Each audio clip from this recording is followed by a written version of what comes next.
একজন মহাজন চিড়িয়াখানা খুলছে, চিড়িয়াখানা টিকিট করলো 100 টাকা। তো 100 টাকা টিকিট করলো, দেখা গেল মানুষ হয় না, খুব কম। পরে কি করলো, 70 টাকা করে দিল, তাও দেখা গেল যে মানুষ আসে না। তারপরে করলো কি 30 টাকা করলো, দেখতেছে তাও মানুষ জমতেছে না। লাস্টে করলো কি ফ্রি দিয়ে দিল, ফ্রি। মানুষ তো পাগলা হয়ে গেল, ফ্রি চিড়িয়াখানার টিকিট ফ্রি।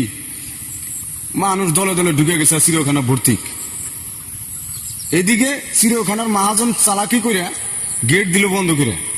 গেট বন্ধ করার পরে ক্ষুধার্ত পাগলা বাঘ, একটা ক্ষুধার্ত বাঘ দিল সাইডা চিড়িয়াখানার ভিতরে। সাইডা দেওয়ার পরে মানুষ তো আতঙ্ক হয়ে গেল, ডরে ভয়ে যান বাঁচান লাগে। এখন কি করবো, বাইরে হওয়া লাগে। গেটের সামনে এসে থেকে গেটে তালা মারা। এখন চিড়িয়াখানার মালিকে যে যদি বাইরে হয়ে যাও 300 টাকা টিকিট, বাইরে হওয়ার